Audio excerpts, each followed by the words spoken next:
Hello दोस्तों, मेरा नाम अनुज चौधरी है। आज मैं बात करूंगा जो वोमिटिंग या उल्टी जिसको हम बोलते हैं हिंदी में, उसको हम ठीक कैसे करते हैं, वो होती क्यों है, हमें वोमिटिंग उल्टी होती क्यों है और उसको ठीक कैसे किया जाता है, क्या उसके कारण हैं और फिर उन कारणों को ठीक करने के लिए हमें क्या मेडिसिन यूज हम करते हैं। तो आज के लेक्चर में हम वो पढ़ेंगे जिसको हम बोलते हैं एंटी एमेटिक ड्रग। तो एमेटिक जो वर्ड यूज होता है वो वोमिटिंग के लिए यूज होता है, एमिसिस भी हम बोलते हैं, और एंटी जो उसके अपोजिट काम करेगा उनको एंटी एमेटिक ड्रग्स बोलेंगे। उल्टी को इंग्लिश में वोमिटिंग बोलते हैं, तो इनकी वो ड्रग्स जो वोमिटिंग के इलाज के लिए हम यूज करते हैं उनको बोलते हैं एंटी एमेटिक ड्रग्स।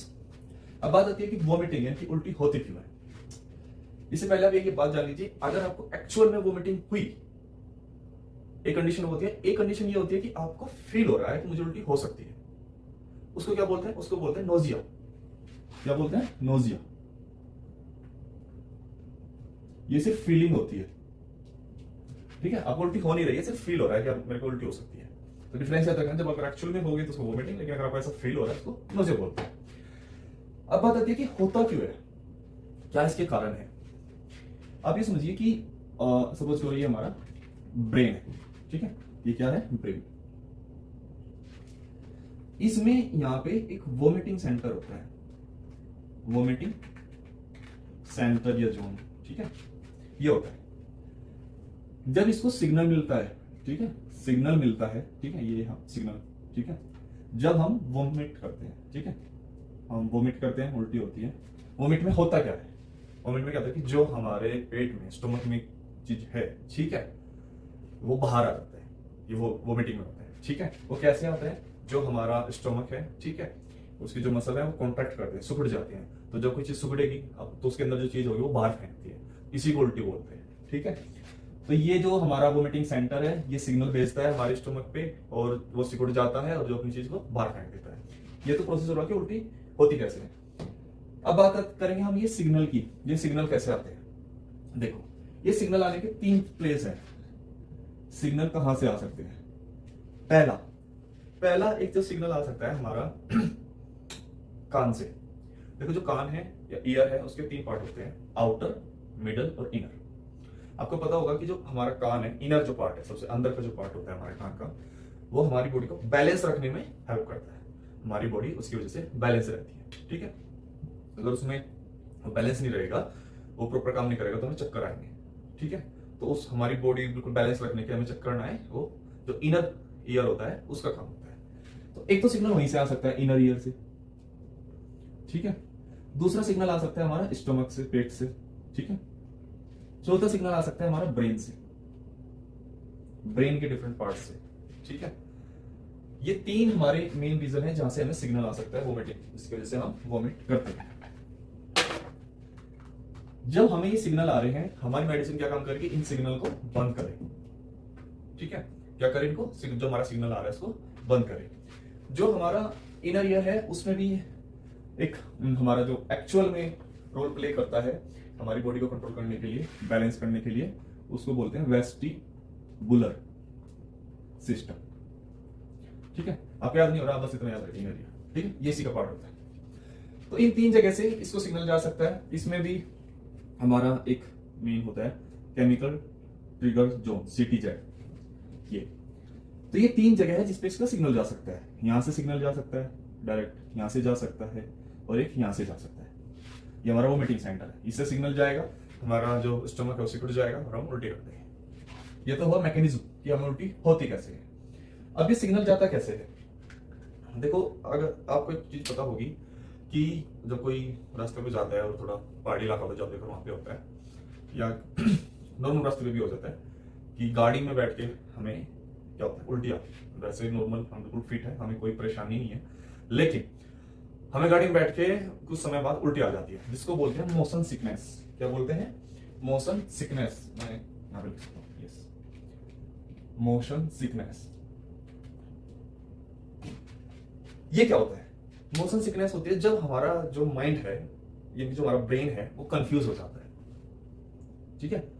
जो उसको हमारे ब्रेन को सिग्नल मिल रहे हैं वो कंफ्यूजिंग मिल रहे हैं, उसको लगता है कुछ प्रॉब्लम हुई है, तो वो जल्दी से थोड़े अनवांटेड सिग्नल भेजता है। ऐसे एक सिग्नल हमारे स्टोमक पे जाता है और हमारा जो स्टोमक सिकुड़ जाता है और हमें उल्टी होती है, वोमिटिंग होती है, या हमें ऐसा फील होता है। वो होता क्यों है? लेट सपोज आप बुक पढ़ रहे हैं, ठीक है, गाड़ी में आप बुक पढ़ रहे हैं, तो आप एक बुक आपने पकड़ी हुई है और आपकी गाड़ी चल रही है, आपकी गर्दन भी इधर उधर आप घुमा रहे हैं, तो ब्रेन को दो सिग्नल जा रहे हैं, एक पढ़ने का और एक सिग्नल जा रहा है कि मूवमेंट का। तो दोनों जब सिग्नल जाते हैं तो ब्रेन गेट कंफ्यूज्ड। तो जब वो कंफ्यूज हो जाता है तो जो वो सिग्नल भेजता है उस सिग्नल की वजह से हमें मोशन सिकनेस होती है, ठीक है। तो इसलिए जब भी आप अगर गाड़ी में बैठ के पढ़ रहे हैं तो अपनी गर्दन का बहुत ही कम मूवमेंट करें, ठीक है, इधर उधर ना देखें बिल्कुल भी। जितना आप अपनी गर्दन का मूवमेंट करेंगे, ठीक है, या आप पढ़ भी नहीं रहे हो, ठीक है, आपकी गाड़ी चल रही है और आप गर्दन भी ऐसे घुमा रहे हो, तो आपका जो अंदर कान का हिस्सा होता है जो बैलेंस करता है वो बहुत ज्यादा डिस्टर्ब हो जाएगा, तो सिग्नल जाएगा ब्रेन में कंफ्यूजिंग, जिसकी वजह से ये जो हमारा वोमिटिंग सेंटर होता है, ठीक है, ये स्टिमुलेट हो जाता है, एक्टिव हो जाता है, और तो जो हमारे स्टोमक में होता है वो बाहर आ जाता है, ठीक है। जो मोशन सिकनेस है इसको हम ठीक कैसे कर सकते हैं, जब हम गाड़ी में बैठ रहे हैं उसके आधा घंटा पहले हम मेडिसिन ले लें इसकी, ठीक है, फिर हमें दिक्कत नहीं होगी। उस मेडिसिन का नाम होता है हायोसिन, ठीक है, आप उसको ले भी सकते हैं, ठीक है, या उसको उसको कान के पीछे ऐसे लगा सकते हैं और आप आधे घंटे पहले, घंटे पहले उसको ले लीजिए और फिर आप ट्रैवलिंग पे जाइए तो आपको ऐसी कोई समस्या नहीं होगी। तो एक तरीका है ये जो जैसे हमारा सिग्नल जाता है, एक स्टमक है, इससे सिग्नल जाता है कि आपने कुछ बहुत ही बेकार चीज खा ली है, ठीक है, उसकी वजह से सिग्नल जा सकता है। या इसमें सिग्नल जाने का रीजन होता है, एक हमारा न्यूरोट्रांसमीटर होता है जो कि कहलाता है सीरोटोनिन, वो हमारा जीआईटी में यहाँ पे स्टोर होता है, ठीक है, स्टमक रीजन में, जीआईटी में। अगर वो रिलीज हो जाता है, अगर उस स्टमक रीजन में जब वो रिलीज हो जाता है तो वो यहाँ स्टमक से हमारा सिग्नल जाता है इसमें, और फिर यहां से वापस सिग्नल आता है स्टमक में, जिसकी वजह से हमारा जो स्टमक है वो सिकुड़ जाता है, ठीक है, कॉन्स्ट्रिक्ट हो जाता है। तो इसके अंदर जो पार्ट होता है इसको ये बाहर फेंक देगा। तो एक तरीका ये हुआ हमारा वोमिटिंग आने का। तो दूसरा तरीका ये हुआ, पहला हुआ कान से, दूसरा हुआ स्टमक से, तीसरा हमारा ब्रेन से आ सकता है। ब्रेन से कैसे आ सकता है कि आपने बहुत ही गंदी स्मेल आपको पेट देख ली है, ठीक है, जो आपसे बिल्कुल भी सहन नहीं हुई है, उसकी वजह से आ सकता है। एक ये जो हमारा केमिकल ट्रिगर जोन होता है, एक एरिया जैसे वोमिटिंग सेंटर होता है ना, एक ऐसे यहाँ पे हमारा केमिकल सीटीजेड, केमिकल ट्रिगर जोन होता है, ठीक है। इसका क्या काम होता है, आपके ब्लड में कोई भी बेकार चीज, अनवांटेड मटेरियल चीज पहुंच गई है, जैसे पॉइजन, उसको ये डिटेक्ट कर लेता है, ठीक है, और इसका काम होता है इसको बाहर फेंको, बाहर निकालो, ठीक है। तो ये क्या करता है, उसको बाहर फेंकने के लिए ये अपना सिग्नल भेजता है वोमिटिंग सेंटर पे। वोमिटिंग सेंटर क्या करता है हमारा, फिर वही एक चीज हमारे स्टोमक को यानी कि उससे घुट जाएगा, ऊपर चीजें बाहर फेंकते हैं। यहाँ पे हमारे रिसेप्टर होते हैं, एक होता है डोपामिन रिसेप्टर, एक न्यूरोकाइनिन रिसेप्टर, एक होता है हमारा सीरोटोनिन रिसेप्टर, जिसको 5-HT3 भी बोलते हैं, ठीक है। ये रिसेप्टर होते हैं, जब ये एक्टिव हो जाता है, जब ये ऐसा करता है कि हाँ कुछ अनवांटेड चीज है, पहुंच गई है हमारे ब्लड में, तो ये इसके रिसेप्टर होते हैं, ये सब केमिकल ये सब इस पे आके बाइंड करते हैं, जैसे डोपामिन रिसेप्टर पे डोपामिन, न्यूरोकाइनिन पे NK1 पर, 5-HT3 पे सीरोटोनिन। तो ये और ज्यादा सिग्नल वोमिटिंग सेंटर को भेजता है और ज्यादा यहाँ पे इफेक्ट आता है, जिसकी वजह से हमें वोमिटिंग होती है। तो एक तरीका ये हुआ। तो मेनली हमारे 3 रीजन है जिसकी वजह से हमारा वोमिटिंग सेंटर एक्टिव होता है और हम वोमिटिंग करते हैं। पहला स्टमक से, दूसरा मान लीजिए हमारे कान से, और तीसरा हमारे ब्रेन से यानी कि सीटीजेड से, ठीक है। तो 3 जगह से हमें सिग्नल आते हैं, जिसकी वजह से एक वोमिटिंग सेंटर, एक जो हमारी वोमिटिंग को कंट्रोल करता है, उस पर सिग्नल जाता है, वो सिग्नल हमारे स्टोमक में भेजता है, स्टोमक सिकुड़ जाता है और जिससे हमारी वोमिटिंग होती है। ये तो हुआ मैकेनिज्म। अब बात करेंगे हम इसकी ट्रीटमेंट की, इन सिग्नल को रोका कैसे जाए, ठीक है। इससे पहले आप ये भी जान लीजिए, जो 5 ये हमारे हैं, इनर ईयर और स्टोमक, इनमें हमारे रिसेप्टर, ठीक है, कौन से एक्टिव होते हैं। तो जो हमारा ये वेस्टिबुलर सिस्टम है, यहाँ पे हमारे जो रिसेप्टर होता है उसका नाम होता है एक M1 और एक H1, ठीक है। ये हमारे रोल प्ले करते हैं सिग्नल ट्रांसफर में, M1 और H1। यहाँ पे जो हमारा रोल प्ले कर रहा है उसका नाम है 5-HT3, ठीक है। ये केमिकल होता है जिसको हम सीरोटोनिन बोलते हैं। आगे समझ। तो ये रिसेप्टर है कि अब जिसका रिसेप्टर है कि उस पर वही चीज आके बाइंड हो रही है, इसका मतलब ये है। तो हमें ऐसी मेडिसिन यूज करनी होगी जिसकी वजह से यहाँ पे बाइंडिंग ना हो, M1 पे कोई बाइंडिंग ना हो, H1 पे कोई बाइंडिंग ना हो, और जिससे कि फिर सिग्नल नहीं जाएगा और वोमिटिंग नहीं आएगी। ठीक है, और इसके मैंने आपको बताई थी। तो M1 H1 5H3 D MK1 5H3 यहाँ पे होता है। अब बात करते हैं हम इसकी मेडिसिन के बारे में। मेडिसिन कैसे काम करेगी? तो सबसे पहले हमारी जो मेडिसिन होगी वो होगी हमारी यानी जो रिसेप्टर है उस पर जो चीज जाकर बाइंड हो रही है हम उसको रोक देना है। तो मैंने एक रिसेप्टर आपको बताया H1, ठीक है, यानी कि हिस्टामिन का रिसेप्टर। तो हिस्टामिन यानी कि वहां पे ज्यादा रिलीज हो रहा है, बाइंड हो रहा है जाके, तो मैं ऐसी ड्रग दूंगा जो एंटी हिस्टामिन होगी। क्या होंगी? Anti histamine. तो उसको बाइंडिंग नहीं होगी, सिग्नल नहीं जाएगा, तो हमें वोमिटिंग नहीं होगी। उसके एग्जाम्पल कौन से होते हैं? उसका एग्जाम्पल आप नोट कर लीजिए। उसके सबसे पहला एग्जाम्पल होता है हमारा साइक्लिजिन, सेकंड होता है सिनर्जिन, रिजिन, थर्ड हमारा एग्जांपल होता है मैक्लोजिन। ठीक है, ये एज ए एंटीहिस्टामिन, ठीक है, काम करती है। इसके अलावा जो दूसरी मेडिसिन होगी हमारी टाइप मेडिसिन होगी, मैंने आपको एक बताया सीरोटोनिन न्यूरोट्रांसमीटर होता है। वो जब रिलीज होता है तो सिग्नल जाता है, तो उसके एक्शन को जो ब्लॉक कर दे उसको बोले हम सीरोटोनिन एंटागोनिस्ट। वो कौन सी होगी हमारी? सीरोटोनिन एंटागोनिस्ट, यानी कि जो उसके एक्शन को ब्लॉक कर देगी, एंटागोनिस्ट ड्रग। तो उसका सबसे पहला एग्जांपल होगा ग्रेनिसेट्रोन, सेकंड एग्जांपल होगा ऑनडेनसेट्रोन। ये बहुत ज्यादा आपको मोस्टली यूज होती है, ठीक है। थर्ड एग्जांपल होगा हमारा ट्रोपिसेट्रोन, ठीक है। तो जो यानी कि जो सिग्नल हमारे स्टोमक पेट से जा रहा था और ये सीरोटोनिन हमारे ब्रेन सिटी साइड में भी था, तो दोनों जगह से इसको ब्लॉक कर देगा एक्शन को। तो ये होगा हमारा सीरोटोनिन एंटागोनिस्ट। थर्ड जो हमारी ड्रग होगी, मैंने आपको बताया था डोपामिन रिसेप्टर, इसके लिए मैंने डी लिखा था। डोपामिन भी हमारा एक केमिकल होता है, न्यूरोट्रांसमीटर होता है, जिसके साथ वोमिटिंग होती है, यानी कि सीटीजेड से वो सिग्नल भेजता है वोमिटिंग में। तो उसके जो एक्शन को ब्लॉक कर दे उनको बोलते हैं हम फिनोथायाजीन। कौन सी ड्रग होती है? फिनोथायाजीन्स। उसका एग्जांपल क्या होगा? क्लोरोप्रोमाजीन।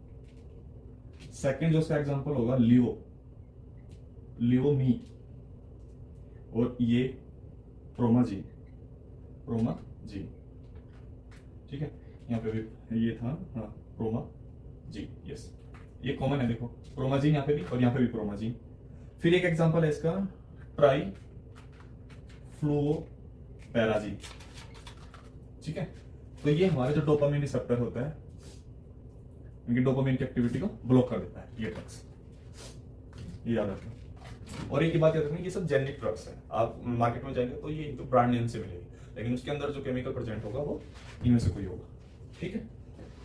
इसके साथ हमारा जो और एक ड्रग होती है जो मेनली, जैसे मैंने आपको बताया था, मोशन सिकनेस में यूज होती है। मोशन सिकनेस के लिए, मोशन सिकनेस, ठीक है, उसको बोलते हैं हायोसिन। ये वो ड्रग है जब आप कहीं पे जाते हैं ना रास्ते में, और रास्ते में आप उल्टी आती है, तो उसके लिए ये जो ड्रग होती है ये सबसे ज्यादा यूज होती है, हायोसिन, सबसे ज्यादा इंपॉर्टेंट है, ठीक है। और भी एक दो ड्रग्स जो होती हैं जो हम यूज करते हैं वोमिटिंग के ट्रीटमेंट के लिए, उसका एग्जांपल है जैसे एप्रीपिटेंट, ओके। एक एग्जांपल होता है हमारा डोमपेरिडोन। ये भी कोई ड्रग्स हैं जो हमारी यूज होती हैं वोमिटिंग के लिए, ठीक है।